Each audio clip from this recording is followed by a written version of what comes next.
안녕하세요. 저는 제 뱃속으로 낳지 않았지만 평생을 가슴으로 키워온 제 아들을 빼앗길 뻔했던 60대 아줌마입니다. 여러분, 여러분께서는 자식을 빼앗길 뻔한 적이 있으신가요? 아니면 혹시 빼앗기는 상상이라도 해보신 적 있나요? 여러분은 아마 상상도 못 하실 겁니다. 눈에 넣어도 안 아픈 게 자식이라는데 그런 자식을 빼앗기는 건 있을 수도 있어서도 안 되는 이야기니까요. 그런데 몇 년 전 저는 실제로 제 아들을 빼앗길 뻔했습니다.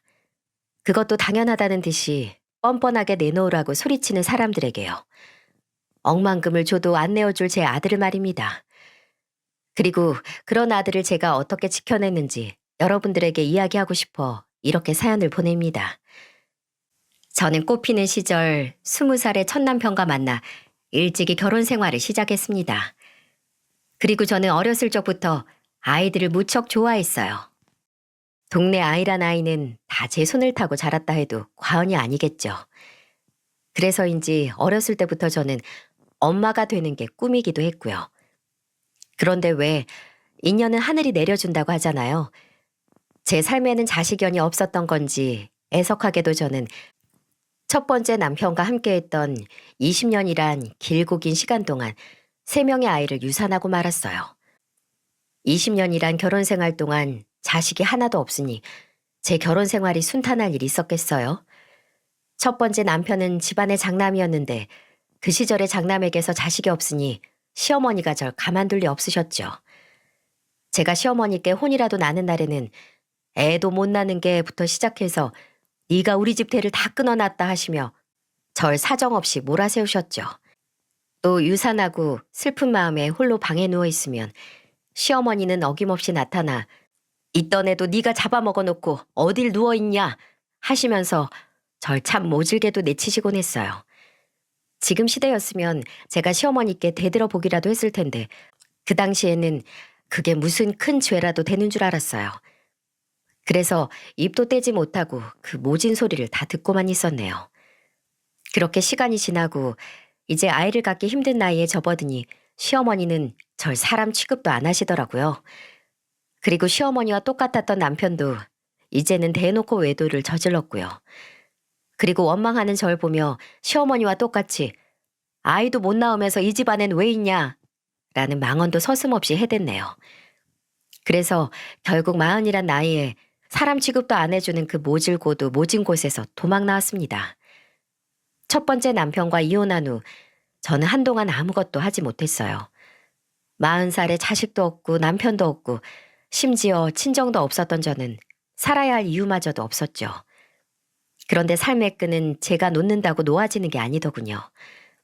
그렇게 시간이 흘러가는 대로 살다 보니 어느새 몇 년이 흘렀고 저는 두 번째 남편을 만났습니다. 두 번째 남편은 참 자상했습니다. 그때 두 번째 남편은 제가 일하던 백반집에 자주 오시는 단골 손님이었어요. 험한 손님들과 달리 제게 항상 존대해주며 상냥하게 대해주시니까 저도 마음이 가더라고요. 지옥 같은 20년의 결혼 생활을 청산했을 때 전 내 인생에서 더 이상 남자랑 같이 지낼 일은 없을 거야 라고 수없이 다짐했었습니다. 하지만 두 번째 남편을 만나보니 다시 한번 누군가의 아내로서 살아보고 싶다는 욕심이 들더라고요. 그래서 결국 전 재혼을 선택하게 되었고요. 그리고 참 인생사 세옹지마라고 제게 아이가 없다 보니 재혼하는 데는 아무 문제가 없더군요.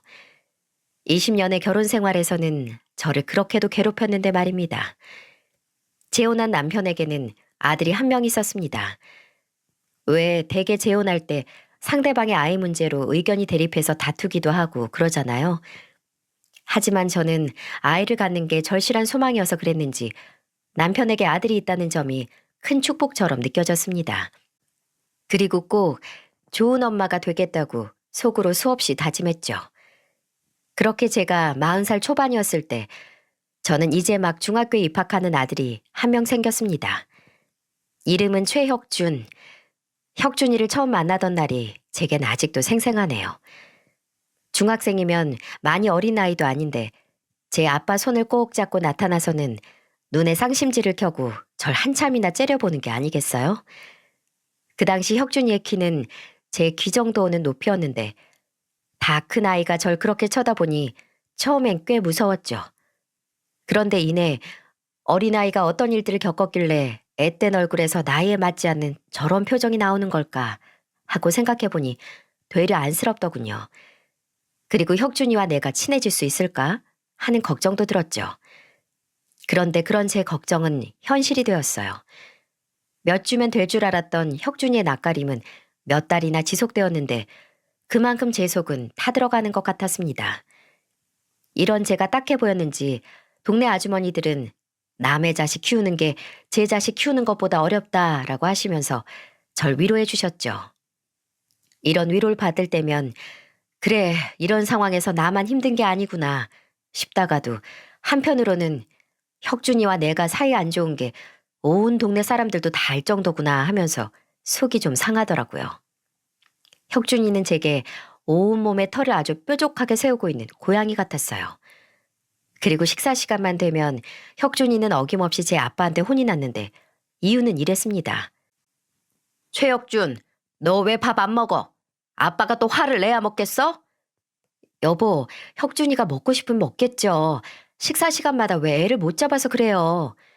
너 또 엄마가 네 밥 했다고 안 먹는 거야? 너 지금 그게 뭐 하는 행동이야? 네 엄마가 너 좋아하는 잡곡밥에 고등어구이에 된장찌개에 한 상을 차려놨는데 넌 왜 밥을 안 먹냔 말이야? 내가 언제까지 네 밥을 일일이 따로 차려줘야 하는 건데, 어? 사내 자식이 꾹 닫고만 있지 말고 뭐가 불만인지 말을 해보란 말이야. 혁준아, 아니야. 엄마가 미안해. 오늘 시장에 갔는데 고등어가 너무 좋았거든. 그래서 우리 혁준이한테 빨리 주고 싶은 마음에 요리를 내가 제 말이 끝나기도 전에 휙 하는 소리와 함께 혁준이가 또 상을 엎었습니다. 그리고 그날 처음으로 제 아빠에게 대들며 울면서 이렇게 말하더군요. 친엄마도 날 버렸어요. 10년 넘게 날 키워온 엄마도 내가 잘 때 그것도 한마디 인사말도 없이 날 그렇게 버리고 갔다고요. 친엄마도 날 그렇게 대하는데 새엄마라고 계모라고 뭐가 다르겠어요? 이 여자가 해준 밥을 왜 안 먹냐고요? 여기에 독을 탔을지 내가 어떻게 알고 먹어요. 나만 없으면 이 여자랑 아빠 둘이 잘 지낼 텐데 이 여자 눈에는 제가 눈의 가시 아니겠냐고요. 뭐? 뭐 이 자식아? 계모? 뭐 독을 타? 넌 그게 맨날 얼굴 보고 지내는 네 엄마한테 할 소리야? 네 버리고 간 친엄마야. 나 싫다고 도망간 거고 네 새엄마는 너랑 나 좋다고 여기 와서 같이 지내는 건데 너만 마음 열면 될걸. 왜 너 한 놈 때문에 우리 가족이 매번 이렇게 기분 나빠야 하냔 말이야. 거봐요. 아빠도 지금 내가 눈에 가시라고 얘기하시는 거죠? 나만 없으면 이 집안을 잘 돌아갈 테니까 나가라는 거잖아요. 뭐시? 순간 화를 참지 못한 남편이 혁준이의 뺨을 때리려고 했죠. 너무 놀란 저는 혁준이를 지켜야 한다는 생각이 들어 혁준이의 얼굴을 감싸 안았어요. 그렇게 남편의 손은 제 뒤통수를 때렸고 아악 하는 소리를 내면서도 저는 혁준이의 얼굴을 꽉 감싸 안고 있었죠. 여보, 왜 당신이 끼어들어? 남편의 말이 채 끝나지도 않았는데 혁준이는 절 그대로 밀어버렸고 전 바닥으로 벌러덩 나자빠졌습니다. 내 얼굴에 손대지 말아요. 아줌마 이러면 내가 뭐 감동이라도 받을 줄 알아요? 아줌마도 잠깐은 나한테 이렇게 잘해주다가 아빠가 마음에 안 들면 어느 날 갑자기 사라져버릴 거 아니에요. 내 친엄마도 그랬어요. 나한테는 항상 잘해주셨는데 아빠가 마음에 안 든다면서 저한테 말도 없이 떠난 거라고요. 아줌마도 아빠 보고 이 집 들어온 거잖아요. 그러면 그냥 아빠한테나 잘하고 아빠한테나 이쁨 받으며 살아요. 그러다 아빠가 싫어지면 그냥 아빠한테만 상처 주고 집 나가시라고요. 바닥에 널브러져 있는 저를 매섭게 쳐다보며 숨도 쉬지 않은 채 말하던 혁준이는 남편의 윽박에도 아랑곳하지 않고 그대로 집을 나가버렸죠. 몇 달 만에 서로 마주본 혁준이의 눈빛이었는데 그새 혁준이의 눈빛은 더 깊고 슬퍼져 있더군요. 그런데 전 혁준이 울부짖음에서 혁준이와 제가 친해질 수 없는 큰 이유를 찾았습니다. 그 당시는 저 혼자만의 생각이었지만 혁준이는 제가 싫다기보다는 저와 친해지고 정을 나누는 걸 두려워하는 것처럼 보였거든요. 혁준이가 말했던 내 친엄마도 그랬어요. 나한테는 항상 잘해주셨는데 아빠가 마음에 안 든다면서 저한테 말도 없이 떠난 거라고요. 이 말이 그날 밤 제 머릿속에서 떠나질 않았습니다. 그리고 그날 혁준이를 기다리며 동네 아주머니들이 말씀하신 남의 자식 키우는 것이 제 자식 키우는 것보다 어렵다라는 말을 계속 떠올렸죠. 솔직히 위의 사건 말고도 혁준이는 제 인내심을 시험하는 것처럼 다양한 사고를 쳤거든요.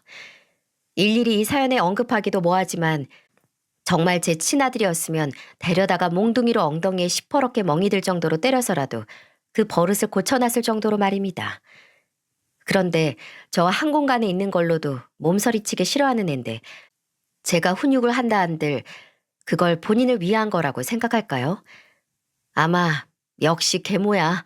계모니까 나한테 이렇게 함부로 하지. 아줌마 친자식 같았으면 이렇게 화내고 때렸겠어? 라고 했겠지요.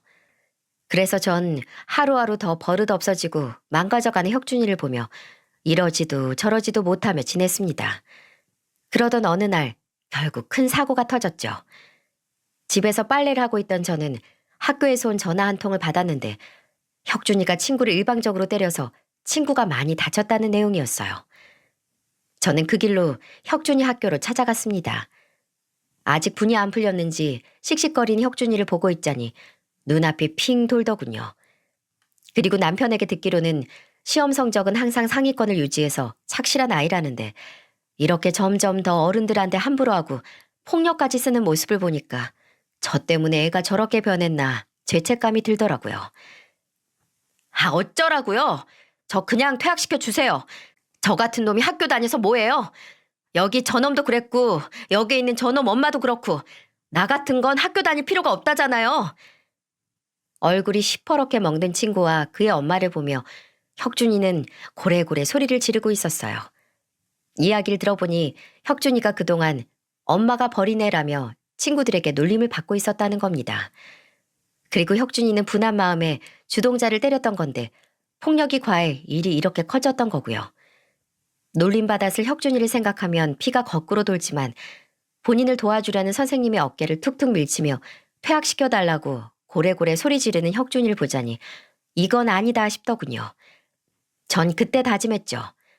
점점 더 사람 아니게 변해가는 혁준이의 눈빛을 더는 두고만 보지 않겠다고요. 야, 최혁준! 너 선생님께 그게 무슨 말버릇이야? 어? 그리고 어디 선생님을 툭툭 밀치고 있어? 아, 아줌만 또 뭐예요? 아줌만 내가 어떻게 사는지 관심도 없으면. 혁준이 말이 끝나자마자 전 혁준이의 뺨을 있는 힘껏 한 대 때렸습니다. 그리고 절 노려보는 혁준이를 보며 빨갛게 올라온 뺨을 한 대 더 때렸죠. 너도 그만해. 내가 왜 네 아줌마야, 엄마지? 난 네 엄마야.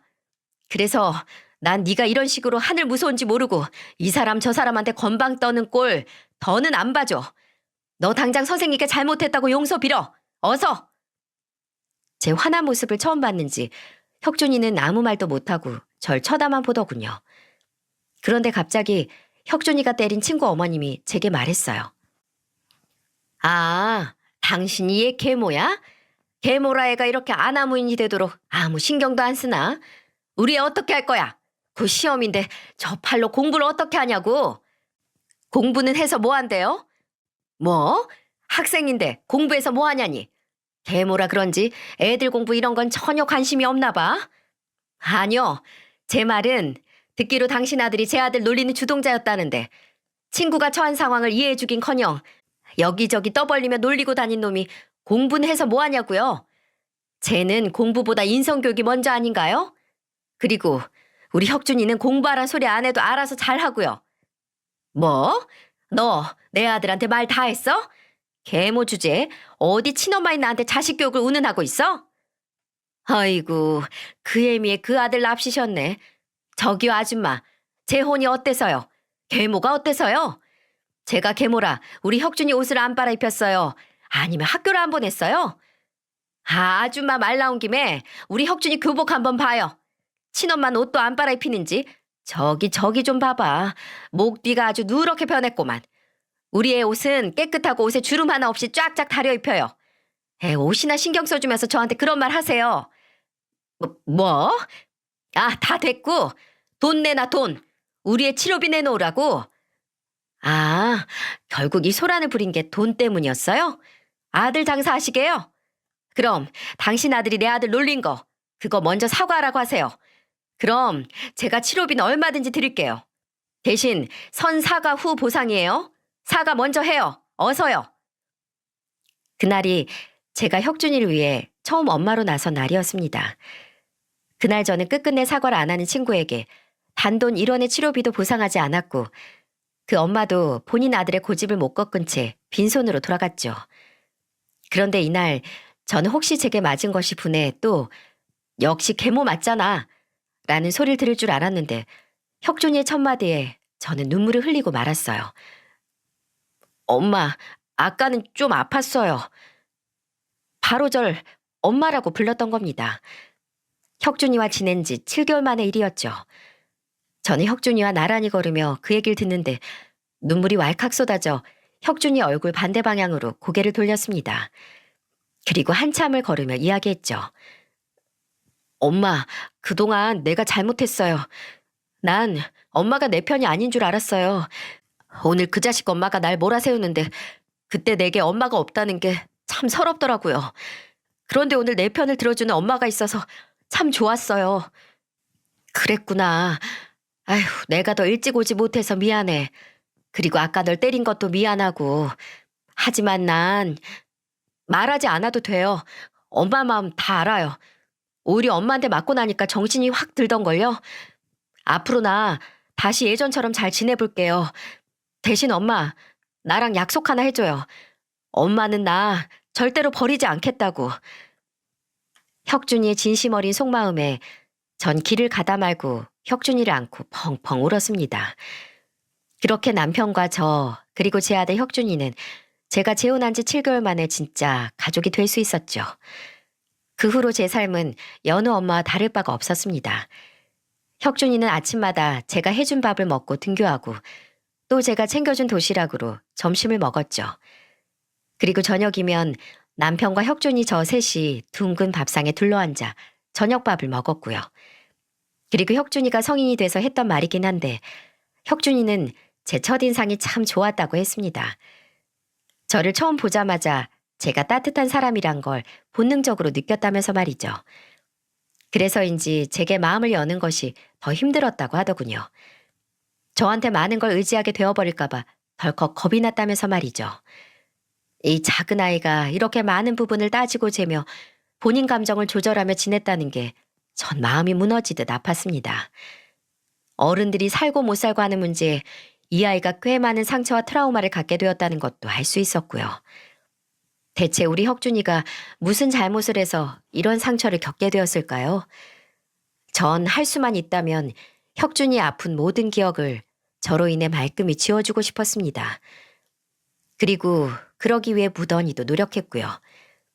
그리고 혁준이도 그런 제 마음을 알았는지 저희는 서로 손을 꼭 잡으며 장을 보러 다니는 친구 같은 모자지간이 되었죠.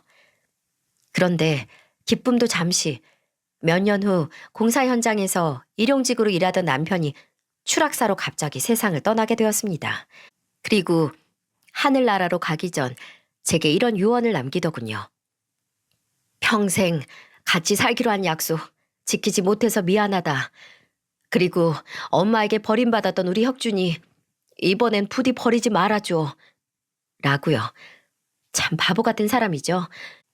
혁준이는 이미 제 아들인데 본인 떠난다고 제가 아들을 버릴 리가 있나요? 그렇게 남편은 응급실에서 이틀을 보낸 후 저랑 혁준이와 작별 인사를 했어요. 그 후로 저와 혁준이는 굉장히 힘든 시간을 보내게 됐습니다. 혁준이의 꿈은 의사였어요. 어렸을 적부터 의사가 꿈이었다고 하더군요. 그런데 의사 되는데 얼마나 많은 시간과 돈이 드는지 여러분도 잘 아시죠? 의대에 합격한 혁준이는 없는 시간을 쪼개고 쪼개 과외를 했습니다. 그리고 아들의 꿈을 이뤄주기 위해 저도 남편이 하늘나라로 간 후에는 식당 일을 다시 시작했죠. 제가 다녔던 식당은 24시간 문을 열었었는데 주인한테 사정을 얘기하고 제가 잠자는 몇 시간을 제외하고는 일만 했던 것 같아요. 그렇게 10여 년도 훌쩍 넘는 시간을 보내고 아들은 정식 의사가 되었죠. 그리고 안정기에 들어섰을 때 제게 결혼할 여자를 소개해 준다고 하더라고요. 이름이 연주였는데 얼굴이 어찌나 예쁘던지 제 아들 혁준이와 같이 서 있으면 선남선녀가 따로 없더라고요. 어머니, 저희 왔어요. 그래, 혁준이 왔구나. 어머님 안녕하세요. 김연주라고 합니다. 연주 씨, 그래 반가워요. 아유, 이렇게 누추한 집까지 다 와주고 내가 다 고맙네요. 아유, 누추하다뇨. 혁준 오빠 집에 와서 그런지 저도 너무 편하고 좋은걸요? 그렇게 생각해주면 내가 고맙고요. 뭘 좋아할지 몰라서 우리가 평소 먹던 거에 갈비찜 좀 해보려고 하는데 괜찮아요? 혁준이가 말했던 시간보다 1시간이나 일찍 오는 바람에 내가 아직 준비를 다 못했는데 이걸 어쩌나? 어머님, 저 갈비찜 좋아해요. 그리고 제가 오빠 방도 구경하고 싶고 그래서 빨리 오자고 했어요. 혹시 제가 도와드릴 건 없나요? 아유, 없어, 없어. 없고 말고. 혁준이 방에서 둘이 푹 쉬고 있어요. 혁준이가 바빠서 데이트도 잘 못하는 것 같던데 난 괜찮으니까 잠깐이라도 데이트하고 있으면 내가 부를게요. 처음 봤지만 싱글싱글 잘 웃고 도울 것이 없겠냐며 묻는 혁준이 여자친구를 보는데 제 마음이 다 뿌듯했습니다. 착한 우리 혁준이가 딱 본인 닮은 아가씨를 만났구나 싶어서요. 혁준이와 혁준이의 여자친구, 그러니까 편하게 연주라고 적겠습니다. 혁준이와 연주는 방에서 오순도순 이야기하는 소리가 들렸고 저는 분주히 음식을 준비하고 있었죠. 그런데 웬걸 제가 양파를 사온 줄 알았는데 깜빡하고 안 사왔더라고요. 왜 매번 장볼 때마다 꼼꼼하게 체크한다고 하는데 막상 요리할 때 되면 한두 개씩 꼭 빼먹고 오잖아요. 야채 가게까지는 시간이 좀 걸렸는데 이것저것 준비하느라 정신이 없었던 저는 혁준이에게 양파 좀 사와달라고 부탁했죠. 그렇게 혁준이만 집 밖으로 나가고 연주와 저 둘만 집에 남게 되었습니다. 그런데 혁준이가 나가고 나자 연주의 눈빛이 갑자기 변하더군요. 팔짱을 끼고 집 여기저기를 돌아다니며 뭔가를 찾는 눈치였죠. 연주 씨, 뭐 찾는 거라도 있어요? 아니요, 그냥 보는 거예요. 이런 집은 처음 와봐서요. 이런 집이요? 아, 아니에요. 혁준 씨 집에 처음 와봤다고요. 그런데 어머니, 식탁이 안 보이는데 우리 밥은 어디서 먹어요? 아, 부엌이 좁아서 우리 집은 식탁이 없어요. 손님용 상이 있는데 이따 음식 준비되면 상 펴서 먹을 거예요. 네? 방바닥에서 밥을 먹는다고요? 아휴, 혁준 오빠도 참 미리 말이라도 좀 해줬으면 바지 입고 오는 건데. 아휴, 하여간 별로라니까. 그러게, 치마를 입었네요. 그럼 내 옷이라도. 아니요, 저 마트까지는 얼마나 걸리나요? 한 5분? 5분 정도 아, 그럼 얼마 안 남았네. 알겠어요. 전 오빠 방 더 구경해도 되죠? 편할 대로. 계속해서 제 말을 끊어먹던 연주는 그대로 혁준이 방으로 횡하니 들어가더군요. 아까와 같이 상냥한 목소리긴 한데 뭔지 모르게 갑자기 확 바뀌어버린 연주의 분위기는 절 의아하게 만들었죠. 그런데 갑자기 달칵하고 혁준이 방문이 잠기는 소리가 들리는 게 아니겠어요? 제가 방에 들어갈 것도 아닌데 문을 잠그니까 저도 기분이 썩 좋지만은 않더군요. 그런데 한 1, 2분쯤 흘렀을까 갑자기 우당탕하고 혁준이 방에서 무언가 떨어지는 소리가 들렸죠. 그래서 저는 깜짝 놀라 혁준이 방을 열었어요. 그 사이 연주는 황급히 뭔가를 본인의 가방에 숨겼는데 이내 절 보고 소리 높여 말하더군요. 어머니, 노크도 없이 그렇게 들어오시면 어떡해요. 그리고 제가 방문까지 잠갔는데 그렇게 문까지 따고 들어오시는 건 예의가 아니죠. 아, 여기 방문이 고장나서 잠가도 그냥 열리는 문이라. 아니 그런데 도대체 뭘 했길래 그렇게 놀라는 건지 이해가 안 돼. 갑자기 소리를 지르는 연주에 저는 깜짝 놀랐고 말을 이어나가려던 찰나에 혁준이가 들어왔습니다. 어머니, 무슨 일이에요? 아니다. 연주가 네 방 구경하다 뭘 떨어뜨린 것 같구나. 곧 식사 준비 끝나니까 밥 먹을 준비해라. 제가 갑자기 방문을 연 건 잘못이긴 했지만 그렇게 소스라칠 정도로 놀라고 소리를 지르는 연주가 내심 찝찝했죠. 그런데 혁준이가 다시 돌아오자 연주의 분위기는 처음 그때처럼 다시 바뀌더군요. 어머니, 음식 솜씨가 너무 좋으세요. 저희 가정부, 아니, 우리 집에서는 절대 못 먹을 맛이에요. 그렇게 말해주니 기분이 좋네요. 많이 했으니까 먹고 더 먹어요. 그런데 혁준이가 워낙 바쁘다 보니 내가 혁준이한테 연주 씨 이야기를 많이 못 들어서요. 혹시 실례가 안 된다면 무슨 일 하는지 물어봐도 될까요? 저 배우예요. 촬영하다 다쳐서 병원에 간 적이 있는데 그때 병원에서 혁준 오빠를 처음 만났어요. 그리고 어머님, 말 편하게 해주세요. 그게 제가 더 편할 것 같아요. 알겠어요. 그럼 이제 편하게 할게요. 그런데 배우라고? 어쩐지 처음 들어올 때부터 일반인 같지 않다 생각은 했는데 역시 배우였구나. 그런데 TV에서는 본 적이 아직 인기 있는 드라마에선 나온 적은 없어요. 일 얘기 말고 다른 얘기하면 안 될까요? 일 얘기에 갑자기 제 말을 또 잘라먹고 표정이 변한 연주. 그리고 황급히 말을 돌리는 혁준이를 보며 제가 뭔가 실수한 것 같다는 느낌이 들 때쯤 연주의 핸드폰 벨소리가 울렸습니다. 혁준이 방에서 통화를 한다고 하던 연주는 약간씩 언성이 높아졌죠. 그리고 이내 나와서는 식사를 다 끝냈는데 이만 먼저 가봐도 되겠냐고 묻더군요. 그래도 제게 처음 인사하는 자리였는데 그렇게 횡하니 가버리는 게 좀 아쉽긴 했어도 워낙 요즘 젊은 친구들은 바쁘게 지내니 그러려니 했습니다. 그리고 또 얼마의 시간이 흐르고 혁준이와 연주는 계속 잘 지내는 듯 했습니다. 그런데 어느 날부터 부쩍 혁준이가 술 먹는 날이 많아졌고 집에서도 얼굴에 늘 그늘이 져 있더군요.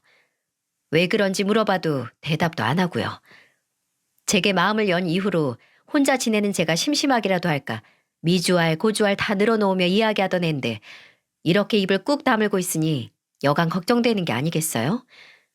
혹시나 연주와 무슨 일이 있나 의심하기도 했지만 연주는 혁준이가 없는 날에도 자주 집에 놀러 왔었어요. 그리고 저와 한참 수다를 떨고 갔던 터라 연주와는 상관없는 일이라고 생각했어요. 그렇게 혁준이가 연준의 집으로 결혼을 승낙받으러 간다고 했던 날이 왔습니다. 예비 장인어른 장모님을 뵈러 가는 날 아침 혁준이의 표정은 마치 뭐랄까요? 이런 표현은 좀 그렇지만 도살장에 끌려가는 소처럼 억지로 나가는 표정이었죠. 그리고 역시나 혁준이는 그날 밤 집으로 술에 취해 들어왔고 며칠이 지난 뒤엔 집요하게 묻는 제게 지쳤는지 연주와 헤어졌다고 하더라고요. 말로는 덤덤하게 헤어졌다고 하는데 마음고생이 심한지 혁준이는 하루가 다르게 야위어 갔습니다. 30대 후반이 되어서야 결혼하겠다고 처음 데려온 여자였는데 헤어진 게 좀 의아하긴 했지만 그것도 아들의 뜻이겠거니 하고 받아들였어요. 그런데 연주는 받아들이지 못한 것 같았습니다. 혁준이가 없을 때 골라 우리 집에 찾아와 오빠의 마음을 돌려달라고 사정사정했어요.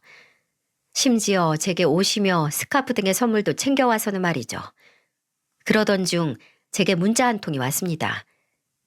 안녕하세요. 연주 엄마입니다. 직접 뵙고 할 이야기가 있는데 만났으면 합니다. 어느 날 본인이 연주 엄마라며 제게 보내온 문자. 이전에 연주가 자주 연락드리겠다며 제 번호를 알아간 적이 있었는데 제 번호는 아마도 연주가 알려준 모양이었어요. 혁준이는 연주와 정리한다고 했는데 이 자리를 나가야 하나 말아야 하나 고민했었죠. 그런데 제 아들이 힘들어하는 이유라도 들어봐야겠다 싶어 전 약속을 잡고 자리에 나갔습니다. 저는 집 앞에 있는 큰 한식당으로 갔고 그곳에는 김연주로 예약된 방이 하나 있었죠. 직원에게 예약된 방을 안내받고 들어갔는데 글쎄 거기에 혁준이가 있는 게 아니겠어요? 어머니, 혁준아, 네가 여긴 어떻게... 병 원장님, 저희 어머니는 여기 왜 부르신 거예요? 제가 그만큼 말씀드렸잖아요. 갑자기 벌어진 상황에 저는 아무 말도 하지 못하고 화를 내는 혁준이만 쳐다보고 있었어요. 혁준이 맞은편으로는 한 부부가 있었는데 혁준이가 병원장이라고 불렀던 분은 연주의 아버지셨고 그 옆에는 제게 문자를 보냈던 연주 어머니가 앉아 계셨죠. 그리고 연주와 연주 남동생도요. 마치 상견례 자리 같았습니다. 연주 부모님은 TV에서나 나올 법한 뭐랄까요? 부잣집 중년 부부 같은 모습이었어요. 나름 기죽기 싫어 저도 옷장에 있던 옷 중에 제일 좋은 거로 입고 나왔는데 그 당시 제가 참 초라하게 보이더라고요. 혁준이 어머님 되시죠? 안녕하십니까. 저는 연주 앱이 되는 사람입니다. 아, 네, 안녕하세요. 그런데 지금 이게 어떤 상황인가요? 저는 연주 어머니를 뵈려고 나왔는데요. 어머니, 어머니는 제가 연주랑 끝났다고 그렇게 말씀드렸는데 이 자리에 나오긴 왜 나오셨어요? 저랑 당장 나가요. 제 대답에 또 화를 낸 혁준이는 이내 제 손을 확 잡아 끌더니 문 밖으로 나가려고 했죠. 그러자 연주 아버지께서 이렇게 말씀하시더군요. 제가 돌려 말하는 걸 잘 못해서 바로 말씀드리겠습니다. 제가 최서방을 대릴 사유로 드리고 싶은데요. 최서방이 어머님 혼자 계시는 게 마음에 걸리는지 이렇게 한 달 넘게 버티고 있네요. 제 마음은 이런데 사부인 생각은 어떠십니까? 네? 대릴 사위요? 당황한 저를 보더니 혁준이는 더 큰 소리로 내지르며 말했어요. 저 그 결혼 못합니다. 아니, 안 합니다. 제가 연주를 사랑하고 결혼까지 생각했던 건 맞지만 두 분이 원하는 조건들은 절대 제가 용납할 수 없습니다. 그리고 이렇게 저 모르게 저희 어머니까지 부르시는 건 저와 저희 어머니에 대한 배려가 아니라고 생각하고요. 예, 혁준아. 아니, 지금 대체 무슨 말을 하는 거니? 결혼하는 조건이 있었다는 거니? 어머니 모르셔도 돼요. 알 필요도 없고요. 혁준이가 이렇게 화를 내는 모습은 중학교 이후에 처음 봤어요. 그리고 웬만해서 어른들한테 화를 내는 아이가 아닌데 모든 게 당황스러웠죠. 그런데 연주 어머니의 말을 듣고는 상황을 이해할 수 있었습니다. 어머니도 알 건 아셔야지. 네, 맞습니다. 저희가 결혼하면 최서방한테 대릴 사이로 들어오라고 했습니다. 아실지 모르겠지만 연주 아버지가 병원장이에요. 그리고 저희 부부는 그 병원을 이어받을 사위를 원하고요. 때마침 제 딸이 의사와 사귀고 있다길래 저희는 적극 찬성했지요. 그런데 대릴 사이가 뭐 어렵다고 이렇게 버티는지 저희 부부는 도저히 이해를 못하겠더군요. 아, 상견례를 하자고 해도 싫다고 하더니 이제 나의 연주와 헤어지겠다고 하네요. 생각해 보세요. 솔직히 대릴 사이로 들어와서 병원 경영도 좀 배우고 네, 그건 그렇지요. 그게 혁준이 앞날에 도움이 된다면야. 어차피 결혼하면 제 살림 꾸려나가 살 텐데요. 그런데 저는 지금 처음 듣는 소리여서 혁준이와 상의도. 어머니, 그렇게 뭐가 그래요? 어머닌 잘 알지도 못하면서 무슨 대답을 하고 그러세요? 혁준이의 말에 저는 가슴에 비수가 꽂힌 듯 아팠습니다. 이 식당에 처음 들어와 연주 부모님을 배웠을 때도 제 차림이 초라해 보였는데 잘 알지도 못하면서 대답하려 하나 이런 혁준이의 말이 괜히 절 서운하게 만들더군요. 하지만 저는 곧 혁준이가 제게 왜 화를 내는지 알 수 있었어요. 그런데 이거 설명 좀 해주시겠습니까? 연주 어머니의 말이었습니다. 이렇게 말하고 테이블 정 가운데 사진을 한 장 꺼내더군요. 저는 그 사진을 보고 경악할 수밖에 없었어요. 그 사진은 혁준이 어렸을 적 사진인데 한쪽에는 죽은 아버지가 그리고 다른 한쪽에는 혁준이의 친모가 있었죠. 저와 혁준이가 친하게 지내고 얼마 후 혁준이는 친모의 기억을 모두 지우고 싶다며 같이 찍었던 사진을 다 불태운 적이 있었어요. 그때 저는 혁준이가 혹시 나중에 친모가 보고 싶어질 때가 있지 않을까 하는 노파심에 하나를 숨겨놓았죠. 그리고 혁준이가 앨범에 손을 잘 대지 않을 나이가 되었을 때 혁준이 책장 제일 위에 있는 가장 오래된 앨범 제일 뒷장에 꽂아놓았습니다. 그런데 이게 어떻게 연주 어머니 손에 들어가게 됐는지 의심이 들었죠. 그리고 이내 연주가 첫인사를 하러 집에 왔을 때 혁준이의 방문을 걸어 잠그고 혁준이의 방을 뒤졌다는 걸 알 수 있었네요. 이 사진이 왜 여기에? 혁준이 친모는 어디 계시나요? 그리고 엄마 대 엄마로서 하나만 묻겠습니다. 사부인이라면 본인 딸에게 계모까지 챙기라고 하시겠습니까? 이어지는 연주 어머니의 말에 저는 할 말을 잃고 말았어요. 제가 사실상 계모인 건 맞지만 제게 한 질문은 뼈가 있어 보였죠. 대답해 보세요. 저는 솔직히 제 딸아이가 친모도 아닌 계모를 시어머니로 모시며 살아가야 한다는 게 싫습니다. 그래서 최서방에게 어머니와 연을 끊으라고 했죠. 그랬더니 지금처럼 저렇게 화를 내는 게 아니겠어요? 어떻게 생각하시나요? 그만하시라고요! 혁준이가 고래고래 소리를 질러도 연주 어머니의 말은 끊임없이 이어졌죠. 우리 최서방, 저희랑 있으면 자연스럽게 병원장도 되고 좋은 집에서도 살 수 있습니다. 그리고 연주 말 들어보니 식탁 하나 없는 작은 집에서 지내신다고요? 그런 곳에 사시는 분이 최서방 앞날을 어느 정도 보장해 주실 수 있으신가요? 제가 만약 친모였다면 우리 집으로 들어오는 대릴사의 자리를 절대 반대하진 않을 텐데요. 혹시 최서방, 그러니까 의사 아들 등에 업고 빨대 꽂아 드실 생각은 아니셨죠? 본인이 진짜 아들로 생각하신다면 얼른 최서방 설득해서 결혼하게 만드시고 최서방 앞날을 위해 연 끊어주세요. 그래야 최서방도 마음 편히 대릴사이로 들어와서 살지 않겠어요? 참 기가 막히고 코가 막히는 상황이었습니다. 제가 계모가 맞긴 하지만 저는 혁준이를 마음으로 낳고 눈물로 키웠습니다. 제 친아들과 다름없게 20여 년 넘게 키웠는데 이런 대접을 받다니요. 연주 어머니의 말에 기가 차서 이대로는 안 되겠다 싶어 따지러 들 때 혁준이가 이렇게 말하더군요. 제 어머니 모욕하는 말은 그만하세요. 제 어머니 남들은 다 계모라고 해도 저한텐 친엄마입니다. 도망간 제 친모보다 저한테 더 지극정성으로 대해주셨고 두 분이 원하시는 그 의사 사위의 의사도 다 제 어머니 덕에 가능했던 거고요. 그런데도 지금 제 어머니랑 연을 끊으라는 겁니까? 그것도 결혼의 조건으로요? 저는 절대 그럴 일 없습니다. 그리고 제가 그 조건 못 받아들인다고 그렇게 말씀드렸는데 왜 이렇게 끈질기게 이러시는데요? 제가 연주랑 처음 만날 때부터 무조건 사위 삼겠다며 제가 일하는 곳에 사랑까지 붙여서 절 하나하나 감시하셨잖아요.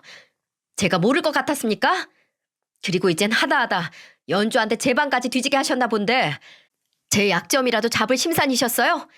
그래서 찾아내신 게 우리 엄마가 친모가 아니라 계모라는 거고요. 제발 그만 좀 하세요.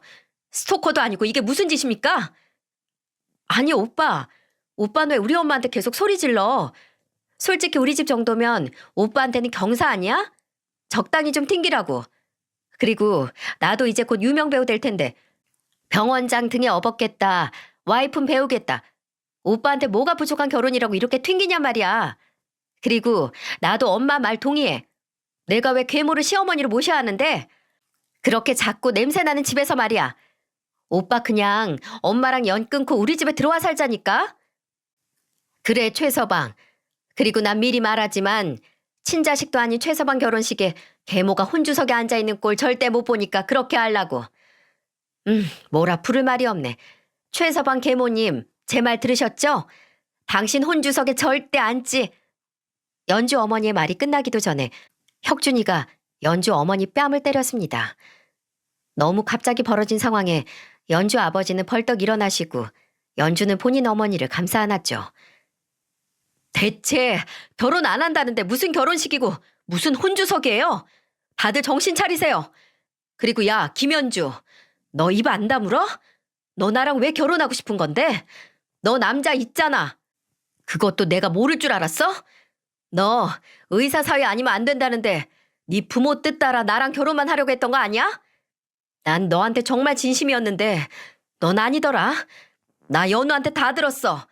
너랑 네 부모가 나 대리사이로 앉혀놓고 나 개처럼 부려먹으려고 했다는 거. 그래서 날 선택한 거겠지. 가난한 의사놈 구해서 당신들 뜻대로 부리려고. 혁준이의 말은 충격 그 자체였습니다. 혁준이가 말한 연우는 연주의 친남동생입니다. 나중에 혁준이한테 들어보니 연우가 어느 날 자기가 일하는 병원에 찾아왔고 연주 누나가 형을 만나는 이유라면서 쫙 알려줬다더군요. 그리고 그 이유를 혁준이는 연준의 부모님이 억지로 만들어낸 이 상견례 자리에서 하나부터 끝까지 다 말하기 시작했고요. 줄여보자면 이렇습니다. 대대로 의사 가문이었던 연주 아버지는 연주 남동생인 연우 또한 의사가 되길 원했답니다.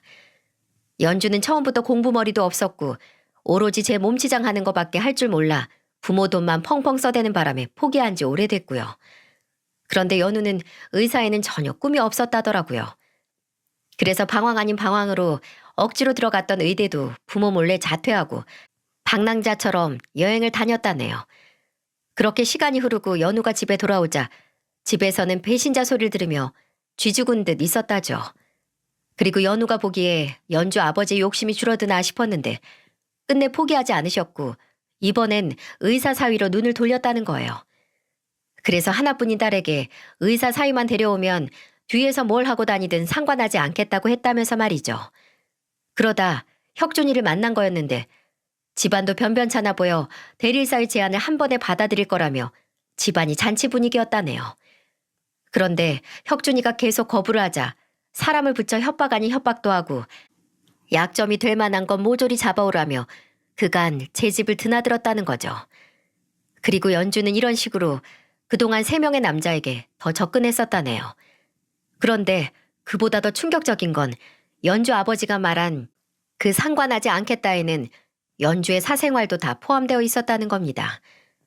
그리고 평소 문란했던 연주는 그새를 못 참고 제 아들 혁준이와 여러 남자를 동시에 만나고 있었고요.